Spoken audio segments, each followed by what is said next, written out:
I'm just thinking about my current state right now. Like I'm in the busiest I think I've been in years right now. And I'm having the most fun I've had in years as well. And to me, that starts being that intersection that makes me feel like I'm on the right path because I'm doing this stuff. It's impactful. I'm aligning people. People are being drawn toward me. And even as you speak, it sounds like there's a lot of synchronicities that seem to happen in your life to either nudge you in the right direction, confirm the direction that you're in. And I wanted to kind of understand your relationship with this element of luck or kind of divine intervention, and how much does it play a part in guiding us in the right path? I love so synchronicity is one of my favorite topics and favorite things to like think about and connect to. Luck to me, the best definition I ever heard of that is, a guy that I followed named Earl Nightingale, who I would listen to when I was like 17 years old in my car in tapes. And I'd be driving to hockey games and my hockey buddies would be like looking at all these tapes. They're like, what are these? I'm like, don't worry, you're not going to like any of these. But his definition was like, luck is what happens when preparation meets opportunity. And I love that definition. But I think there's a difference between synchronicity and luck. And synchronicity, Carl Jung really was, I think, the person that really brought synchronicity into the forefront of a concept. And it's been around for obviously a long time. But that idea of meaningful coincidences is probably the best way that people have described synchronicities. But it's something that happens that, if you're a very, very logical person, there's always a way of maybe counter explaining it or rationally explaining it. And there's always like that openness to it in that way. But I like living a life that's a little bit more magical and seeing how things are not only cause and effect related, but very non-local aspects. And to me, synchronicity is the language of the universe. It's like the way that the universe communicates with us. And a synchronicity can be a big one, or it could be a really, really big one. And it's one of those, like, you just tap into the feelings. Like when you have a synchronicity that happens, you're like, usually there's this wonder, there's awe, there's a bit of like amusement. There's sometimes, it might feel like a funny joke in some way. And I've had some really epic synchronicities, and sometimes they span years and years apart and multiple layers. And it's really fun, but it's also the more awareness you bring to them, the more you're going to see them. And even, I've had books show up in most unexpected ways. My wife is like deathly afraid of any kind of bugs and spiders and so forth. And I still play men's league hockey, which are usually late at night. And so she would text me and she's like, there's a spider underneath this book that you need to go get or something like that. And it'd be like in the hallway.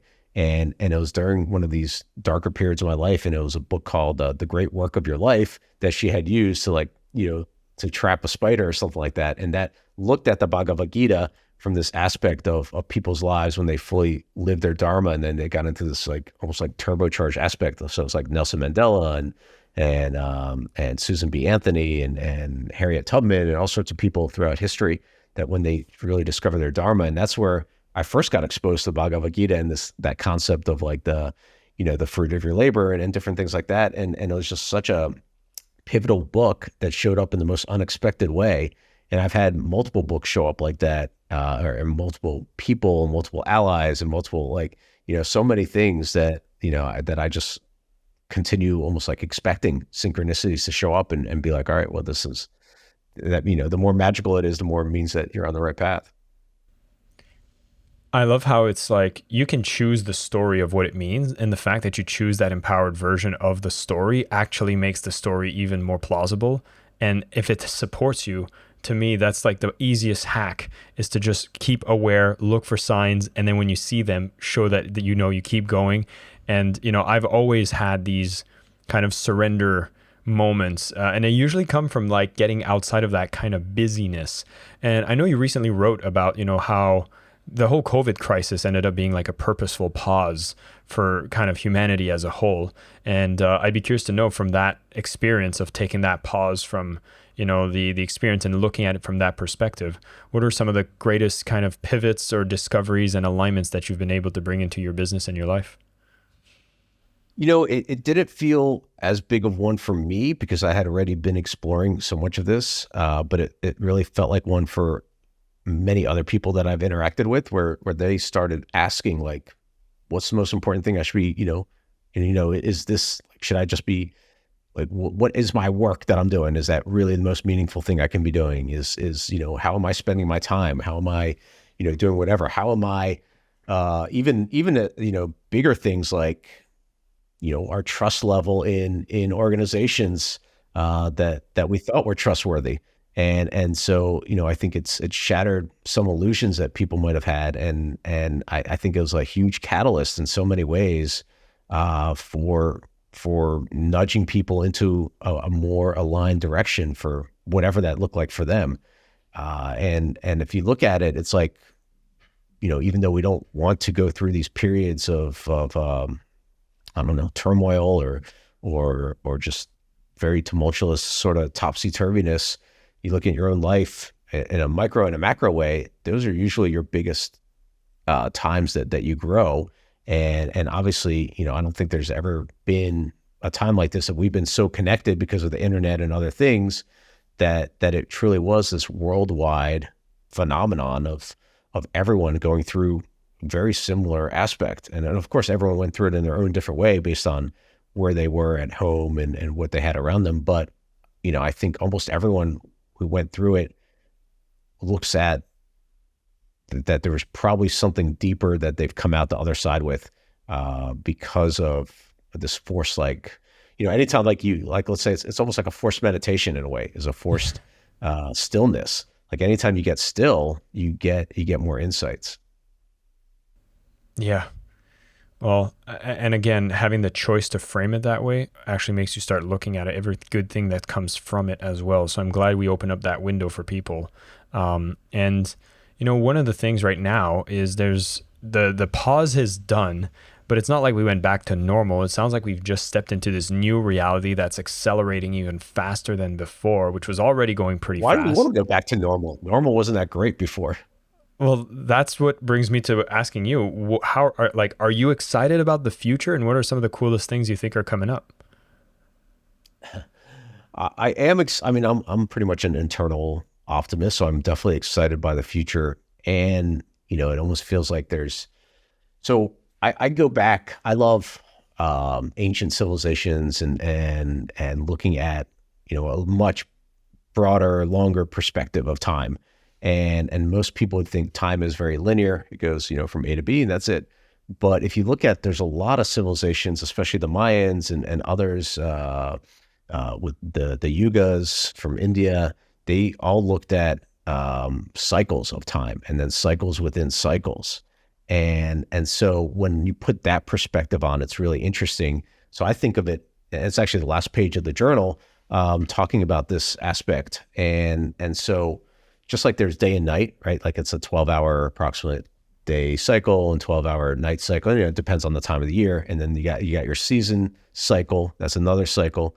Then you got your year cycle. And then you got like these big cycles that the Mayans are tracking 13 calendars. And their longest one was something like 5,260 years. And then if you multiply that by 5, it's very close to the precession of the Earth that rational sort of scientists will only say is the wobble of the Earth. But then you have, other people will talk about that. No, this is because of where we are in the galaxy, according to the central sun. Because again, there's cycles within cycles that there's all this rotation and movement going on. And so if you put, this longer time period on where it's like, just be very, very general, we'll say 13,000 years of light and 13,000 years of dark, and that corresponds to consciousness. And you look at the kind of conversations and the kind of things that are happening recently, that's what gets me hopeful, because even, us having conversations before I can't remember, I think it was before we started our actually live interview, talking about meditation and how we got into meditation. And like, if I would have asked a room of entrepreneurs 10 years ago, 8 years ago, who meditates in here, it'd be a very small group. Now it's like much more popular. And it's not just because it's a fad, but it's like a part of this whole awakening process where, again, you can bloom where you're planted. So if you're in a particular industry or sector or marketplace or wherever you are, you're starting to like popcorn up and bloom and your consciousness is expanding. And so now it's like, all right, well, what can I do within where I am? And how do I put out my message, or how do I help light other suns, or whatever that looks like, or how do I be a lighthouse to others, or so there's all these things to me that I'm hopeful for. And I'm also seeing that there's groups that want more control and want to clamp down on more free speech and so forth, and not make that available, and because they want certain narratives to be told, and that's the only thing that they want to be shared. So it's a really interesting kind of dynamic that's happening right now, but I am excited and hopeful for the future because I see these awakenings that are happening. Thank you so much for listening to the Selling with Love podcast. We have some previous episodes you can tune into right here. And if you prefer the short form content where you get to the point in under 10 minutes, we do have a ton of clips from our best episodes that are being shared on this channel as well. So pick which one supports you the most. And of course, thank you for liking, subscribing, and of course, selling with love.